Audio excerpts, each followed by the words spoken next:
Exam के लिए सारी केमिकल रिएक्शंस बहुत अच्छे से याद की थी, फिर भी एग्जाम में मार्क्स कट हो गए। क्यों? क्योंकि हमने रिएक्शंस को सिर्फ रटा था, मेमोराइज किया था, उनके पीछे का लॉजिक तो समझा ही नहीं था, जिसकी वजह से एग्जाम में क्वेश्चन थोड़ा सा ही बदला, थोड़ा सा ही ट्विस्ट आया और हम अटक गए। राइट? ऐसा हुआ था। तो आज हमें देखना है इन केमिकल रिएक्शंस के पीछे क्या लॉजिक है। सिर्फ रटना नहीं है, इनके पीछे का लॉजिक समझना है, क्योंकि अगर वो समझ आ गया उसके बाद हम किसी भी क्वेश्चन में कभी नहीं अटकने वाले। और एंड में आप लोगों के लिए रिडॉक्स रिएक्शंस की एक बहुत इंपॉर्टेंट ट्रिक भी दूंगी, क्योंकि आई नो रिडॉक्स रिएक्शन बहुत सारे बच्चों को बहुत कंफ्यूजिंग लगती है, तो उस ट्रिक से आपके क्वेश्चंस बहुत आसानी से बनने लग जाएंगे। राइट? तो जल्दी से स्टार्ट करते हैं इस टॉपिक के साथ, जो कि है chemical reactions. Right? So types of chemical reactions हमें पता है क्या है, लेकिन उनके पीछे का लॉजिक कई बार मिस हो जाता है। जैसे अगर मैं पहली रिएक्शन देखूं तो मेरी फर्स्ट रिएक्शन क्या है? Combination reaction. राइट? सबको पता है कंबाइन मतलब क्या है?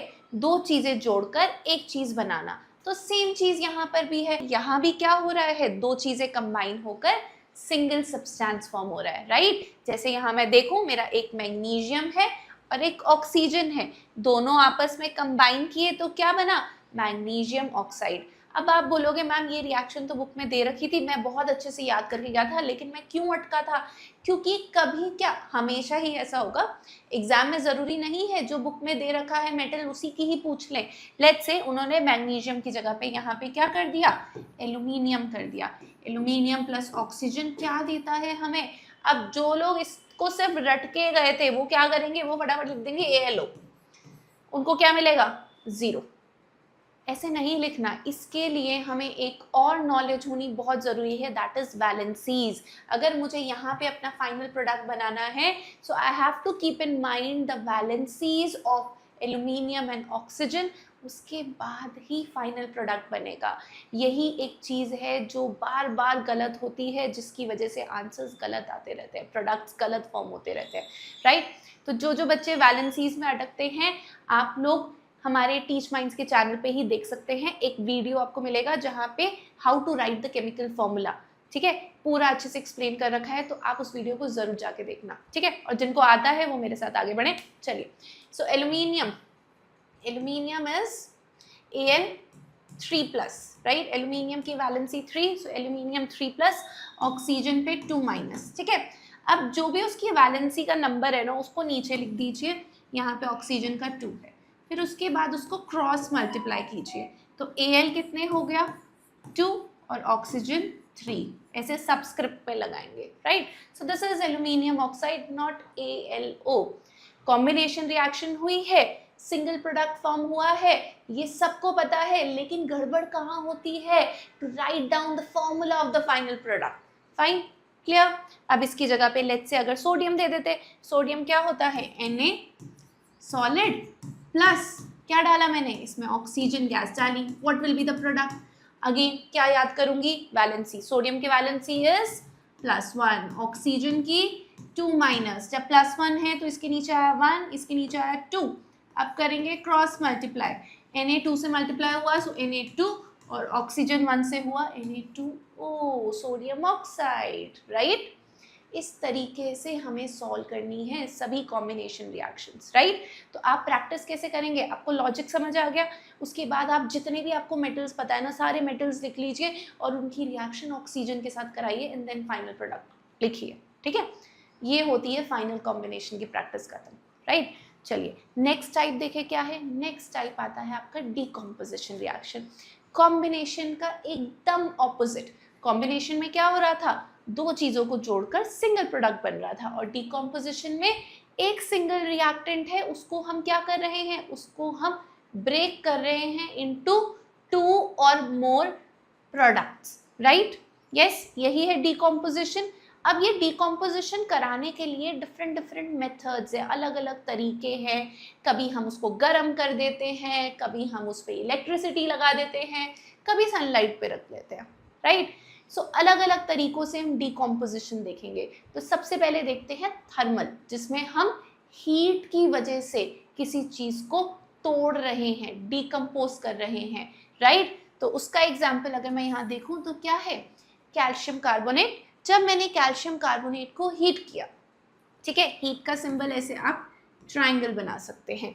When a calcium carbonate is heated, वो किस में डिकम्पोज होगा, वो किस में टूटेगा, वो टूटेगा calcium oxide and carbon dioxide, right. So decomposition मतलब एक चीज को दो या दो से ज्यादा चीजों में तोड़ देना। फाइन, क्लियर, ये बात क्लियर हो गई। This is thermal decomposition.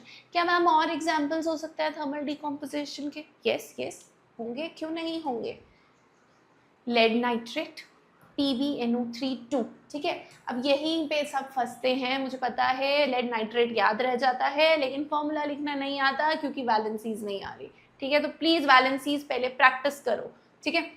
So lead nitrate को जब हमने हीट किया, उस पर जब हमने थर्मल हथौड़ा मारा तो वो किस में टूटा, वो टूटा lead oxide, NO2 and oxygen, right? So NO2 is brown fumes, lead oxide is yellow. ये कलर याद होना चाहिए because क्वेश्चन में पूछा जाता है इस तरह से, right? Lead nitrate is a colorless solution. When we heat it, it will decompose. वो किस में टूटा है, येलो कलर का एक रेजिड्यू मिल रहा है, that is lead oxide, PbO. Brown fumes दिख रहे हैं मुझे, किसके हैं वो, नाइट्रोजन ऑक्साइड और oxygen gas. Oxygen gas is colourless, तो आप उसको ऐसे नहीं देख सकते लेकिन उसका टेस्ट कर सकते हैं। आई होप सबको पता है ऑक्सीजन का टेस्ट। यस, जिन्हें पता है जल्दी से कमेंट सेक्शन में लिख दीजिए। Fine, next, when ferrous sulphate is heated. अब अगर मैं फेरस सल्फेट के क्रिस्टल्स को हीट करूं, पहले तो फेरस सल्फेट के क्रिस्टल्स होते हैं बेटा ग्रीन कलर के, ठीक है। अब ये ग्रीन कलर के क्रिस्टल्स है, क्रिस्टल्स जब भी होंगे तो उनमें 7H2O मॉलिक्यूल्स लगे होंगे। बेसिकली ये हाइड्रेटेड फॉर्म है। जब फेरस सल्फेट अपनी हाइड्रेटेड फॉर्म में होगा तभी वो ग्रीन कलर का होगा, वरना नहीं होगा, राइट। तो इसको अगर मैं सबसे पहले हीट करूंगी तो सबसे पहले क्या होगा, इसके जो वाटर ऑफ क्रिस्टलाइजेशन है वो रिमूव हो जाएंगे और क्या रह जाएगा मेरे पास, FeSO4।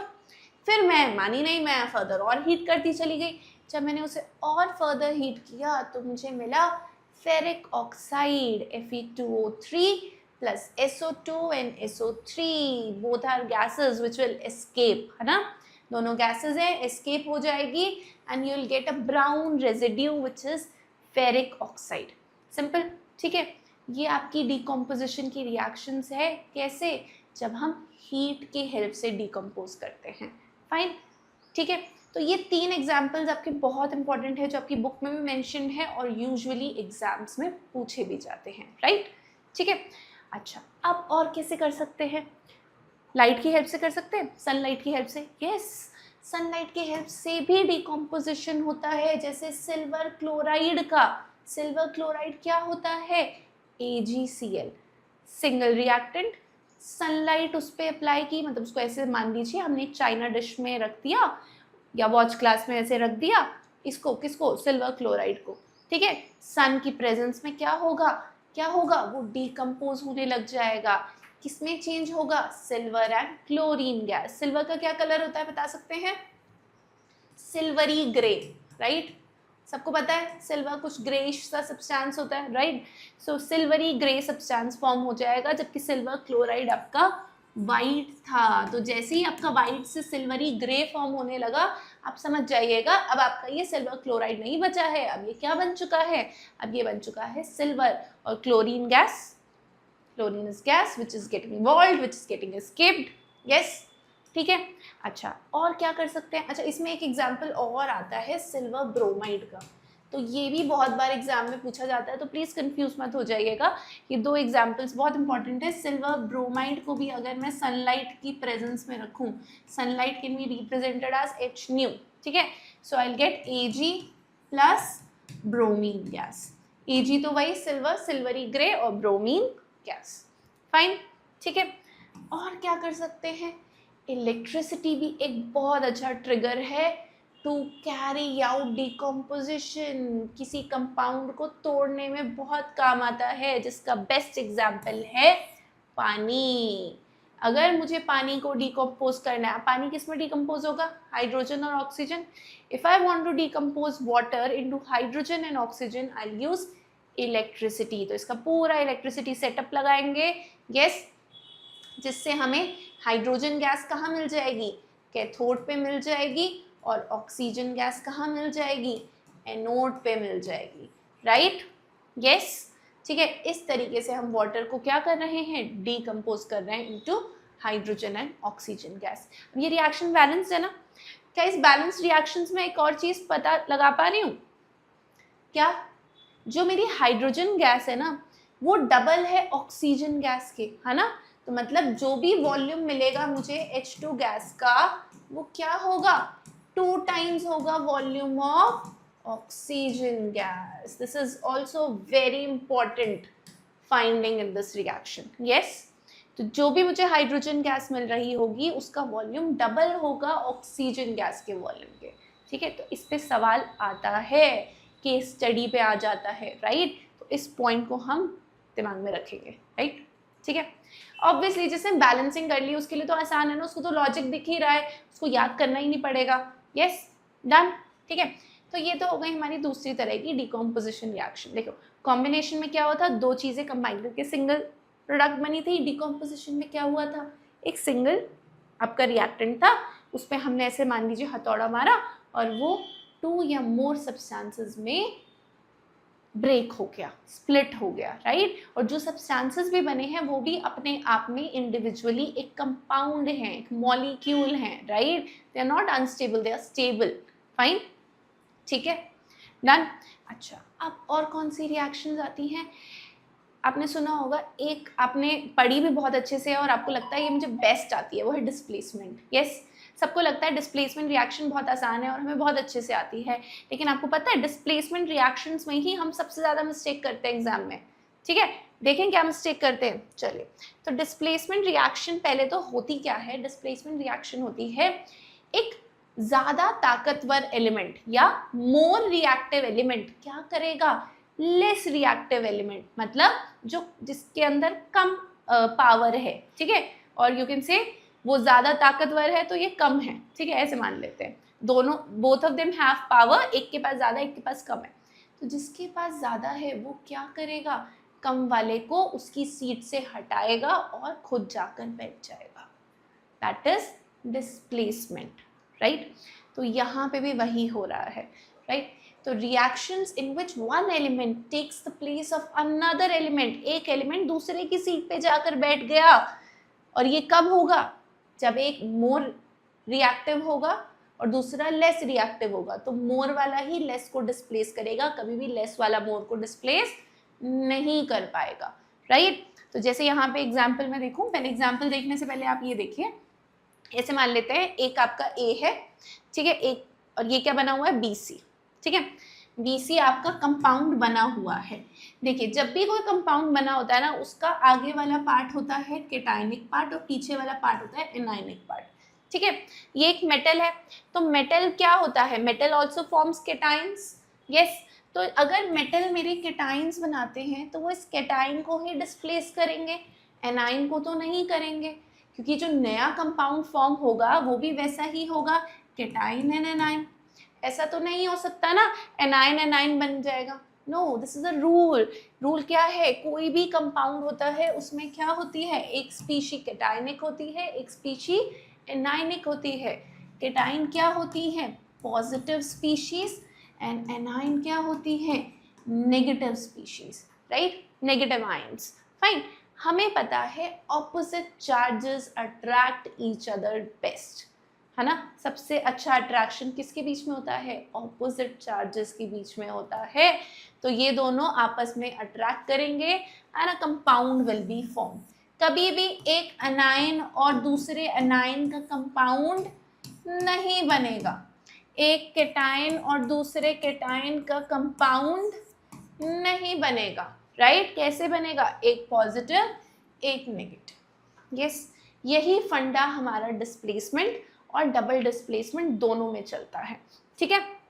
क्या है जरा देखते हैं यहाँ पे, ये तो डिकम्पोजिशन आ गई या, हाँ जी। तो यहाँ पे मैंने क्या बोला, मेरा ए एक मेटल है, अगर ए मेरा मेटल है तो ये क्या बनाएगा, मेटल क्या बनाते हैं, metal always from positively charge species, yes, negative तो नहीं बनाते, राइट। और ये BC है। सो आई विल से यहाँ पे जो B है वो पॉजिटिव है, C नेगेटिव है, और एक मेटल है जो ऑब्वियसली जब इसकी सीट पे आएगा, B की सीट पे आएगा, तो वो भी पॉजिटिव ही बनाएगा, राइट। तो ये कैसा था, ये पावरफुल था, A is powerful than B। तो उसने क्या किया, B को उसकी सीट से हटाया और खुद एक कंपाउंड बना दिया AC, और B बेचारा अलग हो गया, right. So this is displacement. अब इस डिस्प्लेसमेंट के पीछे कुछ तो लॉजिक होगा, कुछ तो होगा ना, ऐसा तो नहीं कि जब भी कुछ भी देखा बस कर दो। यहाँ देखा मैंने जिंक प्लस कॉपर सल्फेट, तो मुझे पता था जिंक ज़्यादा पावरफुल है, तो उसने कॉपर को डिस्प्लेस किया और जिंक सल्फेट और कॉपर बना दिया, ठीक है। अब बाय चांस एग्जाम में ऐसे दे देते Cu प्लस ZnSO4। अब आपने तो भाई ये पढ़ा था डिस्प्लेसमेंट मतलब क्या, यहाँ वाला इसको हटाएगा। अगर आपने ये पढ़ा था तो आप जल्दी से आंसर लिखाएंगे ये, और आपकी स्कूल में आपकी मैम आपको दे देंगी 0, राइट। क्योंकि पीछे का लॉजिक ही मिस कर गए।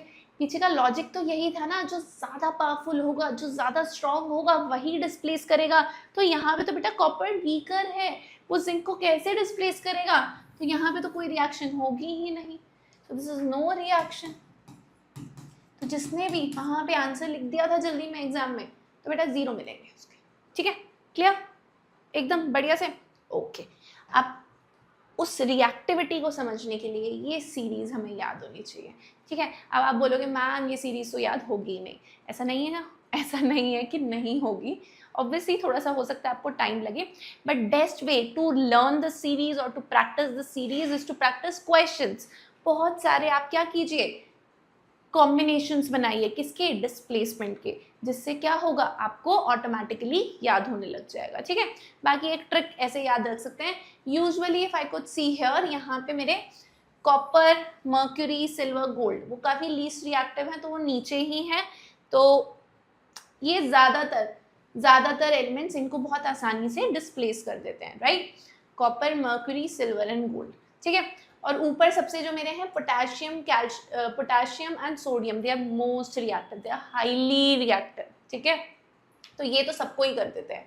फिर ये बीच के थोड़े से हम याद कर लेंगे, ठीक है। ये वाले calcium, magnesium, aluminium, zinc, iron, lead, fine, ठीक है। याद नहीं होते तो क्या करेंगे, कहीं पे लिख लीजिए और अपने सामने कहीं पेस्ट कर लीजिए, और रोज आते जाते देखते रहिए, पक्का याद हो ही जाएगा, फाइन, ठीक है। अब इसी पे बेस्ड एक क्वेश्चन देके देखते हैं आप लोग ठीक करते हैं नहीं करते हैं। जैसे क्या किया मैंने, यहाँ पे लिखा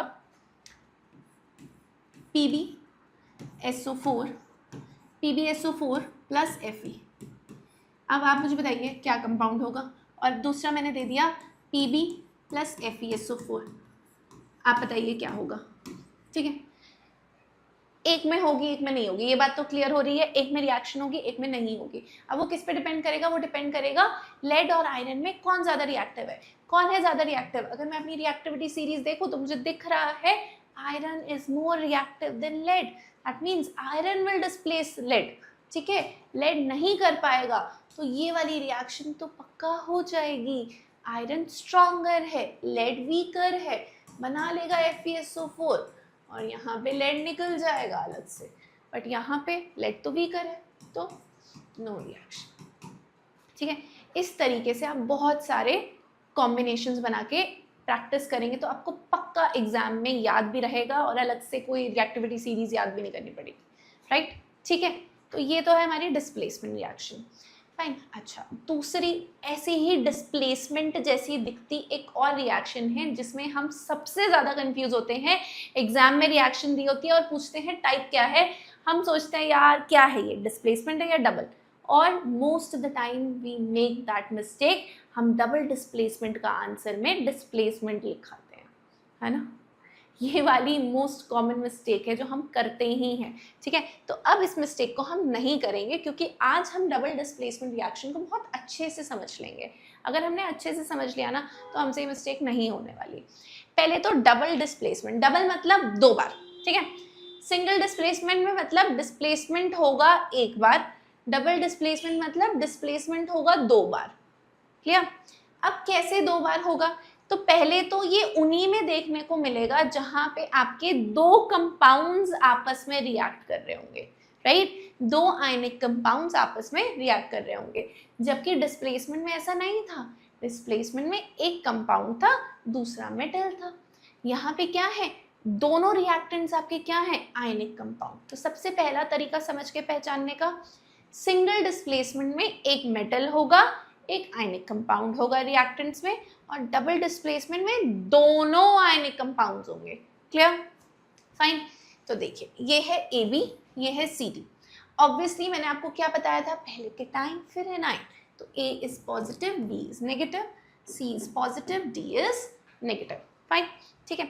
अब यहाँ डबल डिस्प्लेसमेंट होना है, मतलब दो बार डिस्प्लेसमेंट होना है। तो दो बार डिस्प्लेसमेंट कैसे होता है, इसमें हम डिस्प्लेसमेंट की जगह इसे एक्सचेंज भी बोल सकते हैं, ठीक है। एक्सचेंज इज बेटर वर्ड, ठीक है। एक्सचेंज होना, ठीक है। अब A क्या है, पॉजिटिव है, और B क्या है, नेगेटिव है। अब अगर उसे बगल वाले कंपाउंड के साथ कुछ एक्सचेंज करना है तो ऑब्वियसली A C तो नहीं लेगा। क्या A C लेगा या D लेगा, बताओ? अभी रूल था क्या, एक positive will attract with negative. तो A किसको अट्रैक्ट करेगा, D को करेगा। तो क्या बन जाएगा, AD, राइट। अब यहाँ पे क्या है, B नेगेटिव है और C क्या है, पॉजिटिव है, एक्सचेंज हो रहा है, तो ये क्या बन जाएगा, CB। इतना सिंपल सा लॉजिक है, बहुत सिंपल सा है। क्या है, हमें यहाँ पे एक्सचेंज करना है। एक्सचेंज खुद में नहीं होता, दूसरे के साथ होता है, राइट। तो अगर मेरा A पॉजिटिव है तो वो दूसरे का नेगेटिव ही लेगा, तो AD बन गया, राइट। B मेरा नेगेटिव है पहले कंपाउंड में, तो वो दूसरे का पॉजिटिव ही लेगा, तो CB बन गया। इतना सा एक्सचेंज हमें समझना है और उसी को अप्लाई करना है इन वेरियस रिएक्शंस, राइट। जैसे यहाँ पे मैं एक रिएक्शन देखूँ तो ये क्या दे रखा है मुझे, Na2SO4 क्या होता है, Na सोडियम सल्फेट, ठीक है। सोडियम सल्फेट और बगल में है बेरियम क्लोराइड, इन दोनों के बीच में रिएक्शन हुई, ठीक है। अब सबसे पहले तो अगर मुझसे कोई पूछे ये कौन सी रिएक्शन है, तो बेटा ये डबल डिस्प्लेसमेंट है। मुझे कैसे पता चला, क्योंकि यहाँ पे क्या था, यहाँ पे दो आयनिक कंपाउंड्स मुझे आपस में रिएक्ट होते हुए दिख रहे थे। फाइन, तो पहले तो मैंने इसे आइडेंटिफाई कर लिया। उसके बाद यहाँ देखूँ तो सोडियम सल्फेट में Na होता है पॉजिटिव और SO4 होता है 2- पॉजिटिव, ये होता है 2-। फाइन, BaCl2 में Ba होता है 2+ और क्लोरीन होता है -। फाइन, ठीक है। अब अगर यहाँ से सोडियम सल्फेट को इसके साथ कुछ एक्सचेंज करना है तो सोडियम पॉजिटिव है, बगल वाले का वो बेरियम लेगा या क्लोरीन लेगा, ऑब्वियसली क्लोरीन लेगा। तो सोडियम पे होता है +1 चार्ज और क्लोरीन पे भी होता है 1, तो बन गया NaCl, ठीक है। अब कई बच्चे क्या करेंगे, जल्दी में पता है क्या लिख देंगे, Na2Cl2। सोचेंगे मैम यहाँ पे 2 थे Na, यहाँ पे 2 है Cl, तो हम Na2Cl2 लिख दिया। ऐसा नहीं होता, you have to write down the formula correctly as per the valencies. Formula valencies के हिसाब से ही लिखा जाएगा। सिर्फ यहाँ देख के नहीं कि यहाँ 2 थे, यहाँ 2 थे, तो यहाँ मैं लिख दूँ आंसर में Na2Cl2 कि अरे यार मुझे तो फिर बैलेंसिंग नहीं करनी पड़ेगी। ऐसे बिल्कुल नहीं करना। Write down the formula correctly, NaCl, and after that you can balance the chemical equation. Fine, ठीक है। जिसे बैलेंसिंग नहीं आती वो भी प्लीज प्रैक्टिस कर लेना, क्योंकि बैलेंसिंग बहुत इंपॉर्टेंट है। Writing a balance chemical equation is very important, right. चलिए, Na और Cl हो गया। अब यहाँ पे मुझे दूसरा क्या दिख रहा है, SO4 दिख रहा है। अब SO4 बगल वाले का क्या ले सकता है, बेरियम ले सकता है। लिखते क्या है, पहले हम लिखते हैं कैटायन, फिर लिखते हैं एनायन। Ba पे क्या चार्ज है, 2+, SO4 पे क्या चार्ज है, 2-, दोनों का 2 लिखा, 2 कैंसिल हो गया, 1 सिंपलेस्ट फॉर्म। सो आंसर आ गया BaSO4। तो एक आपका कंपाउंड फॉर्म हुआ है बेरियम सल्फेट और दूसरा फॉर्म हुआ है सोडियम क्लोराइड। जो बेरियम सल्फेट है ना बेटा, है यहाँ पे ये एक प्रेसिपिटेट है। प्रेसिपिटेट क्या होता है, precipitate is an insoluble solid, मतलब ऐसा सॉलिड जो रिएक्शन मिक्सचर में अच्छे से डिसॉल्व नहीं हुआ बल्कि नीचे सेटल हो गया। सो ये बेरियम सल्फेट क्या है, यहाँ पे प्रेसिपिटेट है, ठीक है। तो डबल डिस्प्लेसमेंट रिएक्शंस में हमें प्रेसिपिटेशन रिएक्शंस भी देखने को मिलती हैं। फाइन, ठीक है। किस किस को बहुत अच्छे से क्लियर हुआ है? जिसको बहुत अच्छे से क्लियर हुआ है वो अगली रिएक्शन खुद से लिखेगा वीडियो को पॉज करके। फाइन, क्या है reaction? When silver nitrate solution is added to sodium chloride solution, पहले तो सिल्वर नाइट्रेट का फॉर्मूला लिखना आना चाहिए, जैसे फॉर्मूला ही नहीं लिखना आएगा तो आगे कैसे करेगा, राइट? सिल्वर नाइट्रेट का फॉर्मूला कैसे लिखेंगे? Ag पे होता है plus charge, nitrate NO3 minus, ठीक है? AgNO3 हो गया, यस। कैसे हुआ AgNO3? यहाँ पे 1 था, यहाँ पे 1 था, क्रॉस किया AgNO3, फाइन। एक्वस सोल्यूशन है, फिर इसमें क्या डाला? Sodium chloride. I hope sodium chloride का फॉर्मूला तो अब तक सबको याद होगा, NaCl, एक्वस, फाइन। क्या प्रोडक्ट्स फॉर्म होंगे? तो वही लॉजिक अपनाएंगे। यहाँ पे कौन पॉजिटिव है? यहाँ पे Ag पॉजिटिव है और NO3 पूरा माइनस है, यहाँ पे Na प्लस पॉजिटिव है, Cl माइनस है, तो मेरा Ag किसके साथ जाकर एक्सचेंज होगा? किसके साथ बदलेगा? सोडियम की जगह पे आएगा और क्या बना लेगा? AgCl, right? यहाँ पे NO3 माइनस है, यहाँ Na है, प्लस और माइनस जुड़ के क्या बन जाएगा? NaNO3, that is sodium nitrate. This is a solid, this is a aqueous, the solid one, silver chloride. यहाँ पे है मेरा precipitate, PPT, ठीक है? So this is again a precipitation reaction, fine. Double displacement clear हुआ, ठीक है? अब ऐसा नहीं है कि डबल डिस्प्लेसमेंट हमें सिर्फ प्रेसिपिटेशन रिएक्शन में देखने को मिलता है। एक और बड़ी इंपॉर्टेंट रिएक्शन है जहां हम देखते हैं डबल डिस्प्लेसमेंट, वो है न्यूट्रलाइजेशन रिएक्शन। क्या है न्यूट्रलाइजेशन रिएक्शन? अच्छा, सबको ये पता है, एक आपके जो केमिकल्स हैं उनको हम क्लासीफाई कर देते हैं एज एसिड्स एंड बेसिस, और जो एसिड्स और बेसिस दोनों नहीं है वो क्या है? न्यूट्रल सॉल्ट्स हो सकते हैं, राइट? एसिडिक सॉल्ट भी हो सकते हैं बट न्यूट्रल कंपाउंड्स भी हो सकते हैं। जैसे यहाँ पे हम एक न्यूट्रल सॉल्ट फॉर्म करेंगे, कैसे? एसिड और बेस की रिएक्शन करा के। ये भी डबल डिस्प्लेसमेंट रिएक्शन है और उसके अंदर इसका अगर मैं स्पेसिफिक नेम देखूँ तो क्या है? न्यूट्रलाइजेशन रिएक्शन, यस, ठीक है? तो सबसे पहले मैंने क्या लिया? HCl, हाइड्रोक्लोरिक एसिड, और एक बेस लिया सोडियम हाइड्रोक्साइड। अब यहाँ पे भी डबल डिस्प्लेसमेंट हो रहा है। कैसे हो रहा है? देखें, यहाँ पे है H क्या है? पॉजिटिव, Cl क्या है? नेगेटिव। देखो, H positive, Cl negative, sodium positive और पूरा हाइड्रोक्साइड लेना है, OH क्या है? नेगेटिव। एक्सचेंज हो जाएगा, यस। तो यहाँ का H प्लस और OH माइनस मिलकर क्या बनाएगा? वाटर, पानी, राइट? और ये Na प्लस और Cl माइनस मिलकर क्या बनाएगा? Sodium chloride solution. अब इसका नेचर कैसा होता है? ना ही ये एसिडिक होता है ना ही ये बेसिक होता है, ये न्यूट्रल होता है। सो इसीलिए इस रिएक्शन को हम न्यूट्रलाइजेशन रिएक्शन कहते हैं कि एसिड ने बेस, मतलब एसिड और बेस आपस में क्या कर गए? न्यूट्रलाइज कर गए, right? They have neutralized each other and formed sodium chloride, a neutral product. ठीक है, फाइन, एकदम बढ़िया से क्लियर, ठीक है? सो न्यूट्रलाइजेशन रिएक्शंस हो गए। ओके, इसमें एक और एग्जांपल देख लें। चलिए, मैंने लिखा सल्फ्यूरिक एसिड H2SO4, ठीक है? एक बेस सोचे पोटेशियम हाइड्रोक्साइड लिख लेती हूँ, KOH, ठीक है? मेटल के जो हाइड्रोक्साइड होते हैं वो बेसिक होते हैं, राइट? सो KOH।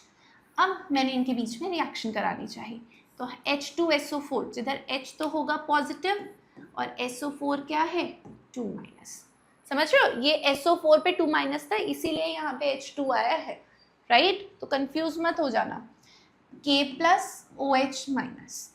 अब हाइड्रोजन और OH माइनस मिलके तो बना लेंगे वाटर, यस, है ना? H प्लस और OH माइनस मिलके क्या बनाएंगे? H2O। यहाँ क्या बचा? K, यहाँ क्या बचा? SO4। अब ऐसे मत कर देना KSO4 लिख के आ जाना। अगर KSO4 लिख के आओगे तो 100% आपका गलत है, ठीक है? कोई डाउट ही नहीं है उसमें। क्या लिखना है? K पे है प्लस, SO4 पे है 2 माइनस, ठीक है? 1 2 cross multiply, so it is K2SO4, ठीक है? ये बन गया आपका aqueous solution and this is neutral. ये न्यूट्रल है, इसीलिए इस रिएक्शन को भी हम क्या बोलेंगे? Neutralisation reaction. फाइन। तो ये हमारी चारों रिएक्शंस कंप्लीट हो गई। अब मैंने आप लोगों को शुरू में बोला था कि मैं एंड में आपको रेडॉक्स रिएक्शन की ट्रिक बताऊंगी, क्योंकि ज़्यादातर बच्चे रेडॉक्स रिएक्शंस में कंफ्यूज हो जाते हैं, राइट। तो रेडॉक्स रिएक्शन की ट्रिक जानने से पहले रेडॉक्स रिएक्शन समझ लेते हैं होती क्या है, ठीक है। वर्ड क्या है, रीडॉक्स।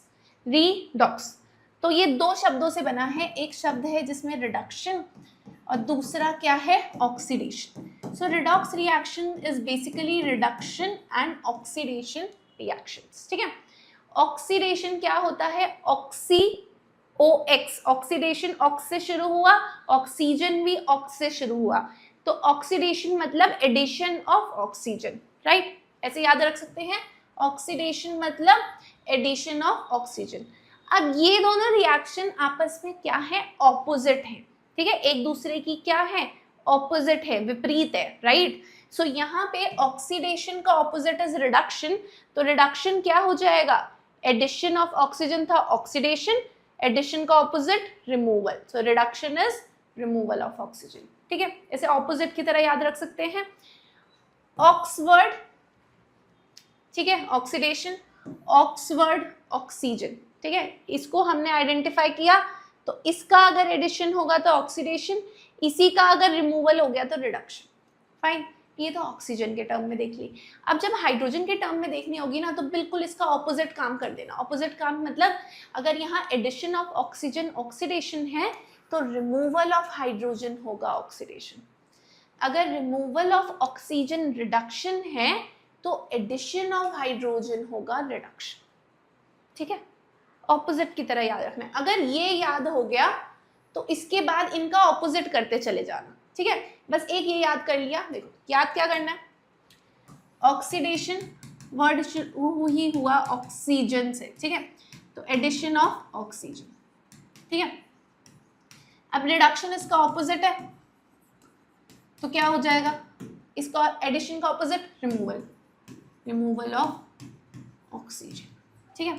अब मैंने बोला जब हाइड्रोजन कर रहे होंगे तो हाइड्रोजन में क्या करेंगे, बिल्कुल इसी बात को ऑपोजिट कर देंगे, इसका उल्टा कर देंगे, ठीक है। तो अगेन एडिशन का ऑपोजिट क्या होता है, removal, so removal of hydrogen, ठीक है, और रिमूवल का उल्टा क्या होता है, addition, so addition of hydrogen. बस एक बार ऐसे लिख दिया, उसके बाद तो हम कभी नहीं ऑक्सीडेशन रिडक्शन रिएक्शन गलत करने वाले, ठीक है, फाइन। अच्छा, अब ये तो हम ठीक कर लेते हैं। उसके बाद एक और गलती हम करते हैं ऑक्सीडाइजिंग एजेंट और रिड्यूसिंग एजेंट पहचानने में, ठीक है। तो पहले तो देखते हैं किसका ऑक्सीडेशन और रिडक्शन हो रहा है, उसके बाद ऑक्सीडाइजिंग एजेंट और रिड्यूसिंग एजेंट भी समझ लेंगे, फाइन। चलिए, तो अगर मैं यहाँ पे ये केमिकल इक्वेशन देखूँ, can you see this chemical equation, fine. क्या दिख रहा है, copper oxide plus hydrogen gives us copper plus H2O। तो अगर मैं यहाँ देखूँ तो मेरा कॉपर ऑक्साइड रिएक्ट, अच्छा एक और बात याद रखेंगे, आंसर ना हमेशा रिएक्टेंट्स में होते हैं, प्रोडक्ट्स में नहीं होते। तो जल्दी में ऐसे मत कर देना, पूछे विच स्पीशी इज गेटिंग ऑक्सीडाइज तो लिख दो water, which species is getting reduce तो लिख दो कॉपर, जीरो। आंसर हमेशा हमें रिएक्टेंट्स में मिलेंगे, प्रोडक्ट्स में नहीं मिलेंगे, फाइन। तो कॉपर ऑक्साइड से क्या बना, कॉपर, तो क्या हुआ, रिमूवल ऑफ ऑक्सीजन, तो रिमूवल ऑफ ऑक्सीजन क्या था, रिडक्शन। यहाँ पे था H2, H2 में क्या हुआ, ऑक्सीजन ऐड हुआ, so addition of oxygen will be what, oxidation. Clear, बहुत आसान है, फंडा एकदम बढ़िया से, ठीक है। अब फंसते हैं पहचानने में ऑक्सीडाइजिंग एजेंट और रिड्यूसिंग एजेंट। ऑक्सीडाइजिंग एजेंट, आपको एक ट्रिक बता रही हूँ, ऑक्सीडाइजिंग एजेंट यूजुअली वही होगा जिसके पास ऑक्सीजन होगा, बट ऐसे याद कर लीजिए, ऑक्सीडाइजिंग एजेंट वो होगा जिसका रिडक्शन हुआ होगा, ठीक है, और रिड्यूसिंग एजेंट कौन होगा, जिसका ऑक्सीडेशन हुआ होगा। बोलो मैम ये कैसी ट्रिक है, तो बेटा यही तो ट्रिक है। ऑक्सीडाइजिंग एजेंट, एजेंट मतलब कौन, जो किसी चीज में हेल्प करने वाला है, तो वो ऑक्सीडेशन में अगर हेल्प करने वाला है तो उस बेचारे का खुद का तो रिडक्शन हो जाएगा, खुद का तो नुकसान हो जाएगा। अगर वो किसी को पैसों की हेल्प करने वाला है तो उसके पास खुद तो पैसों की कमी हो गई, राइट। तो इसने अगर किसी को ऑक्सीजन या कुछ भी ऐसा ऑक्सीडाइजिंग एजेंट मतलब ऑक्सीडेशन प्रोवाइड किया तो बेचारे खुद का तो रिडक्शन हो गया, यस। अब रिड्यूसिंग एजेंट ऑक्सीडेशन वाला कैसे होगा? अगर कोई किसी का रिडक्शन करा रहा है, मतलब कोई किसी को रिड्यूस करा रहा है, तो वो खुद क्या हो रहा होगा? ऑक्सीडाइज हो रहा होगा, बिल्कुल ऑपोजिट। फाइन। और आंसर कहाँ होंगे? हमेशा रिएक्टेंट्स में। तो oxidising agent here is copper oxide and reducing agent here is hydrogen. कितना आसान है ना? यस। अगर ये ट्रिक समझ आ गई ना, उसके बाद कोई क्वेश्चन कभी गलत हो ही नहीं सकता। I am telling you this. अच्छा, यकीन नहीं है? चलो एक क्वेश्चन ट्राई करते हैं। PbO solid plus carbon gives us Pb plus CO। अब सबसे पहले तो क्या कीजिए, पहचानिए ऑक्सीडेशन किसका हो रहा है, रिडक्शन किसका हो रहा है। तो यहाँ था PbO से क्या बना? Pb। तो क्या हुआ? ऑक्सीजन था, चला गया, तो इसका क्या हो गया? रिडक्शन हो गया। कार्बन से क्या बना? CO। ऑक्सीजन नहीं था, मिल गया, क्या हो गया? ऑक्सीडेशन। ठीक है, फाइन। तो कौन रिड्यूस हुआ है? The species which is reduced is PbO, the species which is oxidised is carbon. ठीक है, अब पूछेगा कौन है ऑक्सीडाइजिंग एजेंट, कौन है रिड्यूसिंग एजेंट? तो बेटा ये है आपका ऑक्सीडाइजिंग एजेंट, ये है आपका रिड्यूसिंग एजेंट। जिसका हुआ रिडक्शन वही है आपका ऑक्सीडाइजिंग एजेंट, जिसका हुआ ऑक्सीडेशन वही है आपका रिड्यूसिंग एजेंट। फाइन। बस ये आसान सी ट्रिक अगर दिमाग में रह गई, उसके बाद कभी क्वेश्चन इसका रिडॉक्स का गलत नहीं होगा, क्योंकि रिडॉक्स में ऐसे ही क्वेश्चंस पूछे जाएंगे। रिएक्शन दी होंगी, पूछ लेंगे विच स्पीशीज इज गेटिंग ऑक्सीडाइज, कौन रिड्यूस हो रहा है, कौन ऑक्सीडाइजिंग एजेंट है, कौन रिड्यूसिंग एजेंट। राइट बेटा, हमने बहुत अच्छे से अपनी सारी टाइप्स ऑफ केमिकल रिएक्शन समझ ली। अब अभी भी अगर आपको लग रहा है कि मैम हम तो लेकिन बैलेंसिंग में अटकते हैं, हमें तो केमिकल इक्वेशन के टाइप समझ नहीं आते या हमें वैलेंसी समझ नहीं आती, तो मैं आपको सजेस्ट करूंगी कि आप जल्दी से जाके बैलेंसिंग की वीडियो देखिए और valencies, how to write the chemical formula, ये दोनों अगर आपने समझ लिया, उसके बाद आप इस चैप्टर में पक्का प्रो हैं। राइट, ठीक है, देन मिलते हैं नेक्स्ट वीडियो में। Bye bye.